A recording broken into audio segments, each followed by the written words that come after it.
Hej, jeg hedder Morten Lund, og jeg er en af dem, der er med til at starte organisationen Læringsprojektet op, hvor vi sammen med 120 cirka frivillige unge mennesker mellem 19 og 28 år gamle hjælper andre skoler med at komme godt i gang med skoleåret, sådan at vi kommer godt i gang med trivsel som en base for det at lære noget fagligt senere hen også.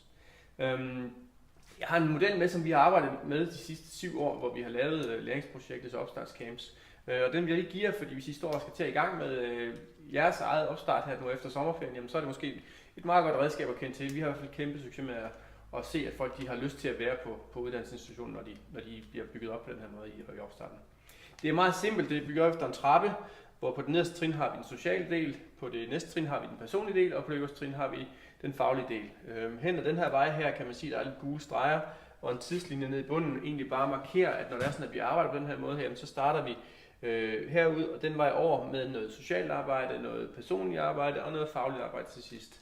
Lidt i modsætning til, hvis det er sådan, man ofte ser ud på skolerne, at man måske gerne vil i gang med det faglige, for ligesom at komme i gang med det, man er der for. Men det vi kan finde ud af, og det vi ser igennem forskningen, det er, at det er ret vigtigt, at man bygger nogle andre ting op også undervejs. Måske sammen med det faglige, men i hvert fald det er basen for det. Så ganske hurtigt vil jeg bare lige fortælle jer, hvordan modellen er bygget op, og så se om det resonerer noget hos jeres opstart måske.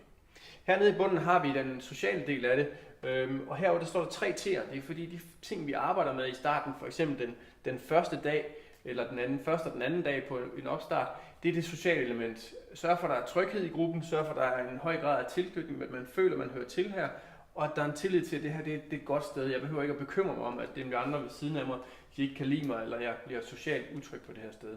Så når vi arbejder med det, har vi en stor øvelsesbank af øvelser, som vi sætter i spil, som arbejder meget sådan nøjagtigt med lige præcis de områder her. Skab tryghed, tilknytning og tillid. På anden dagen holder vi stadig fat i det sociale arbejde, sørger for, at man stadig føler sig tryg, men så prøver vi at bygge noget personligt element på det også. Og det personlige element i det her tilfælde, det er Albert Banduras self-efficacy, som det hedder, eller oversat til dansk, evnen til at tro på egen evne til at lykkes i det her forum her.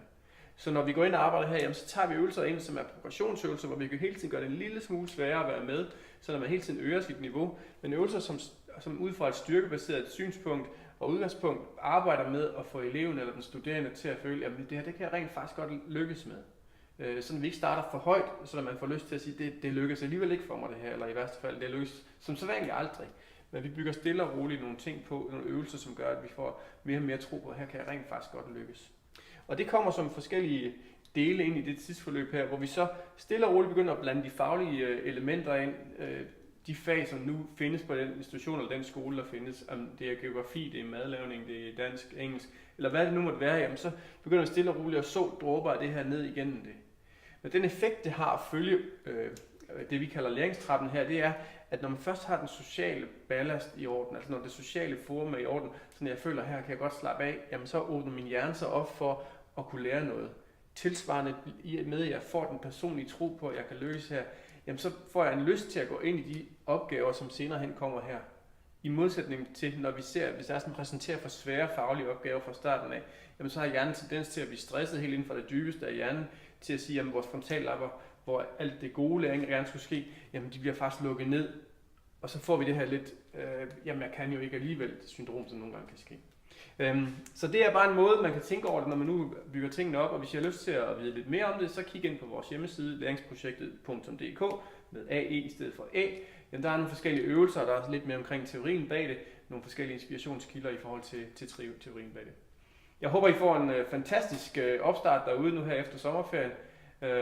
Ha' det rigtig godt, og så ses vi. Hej.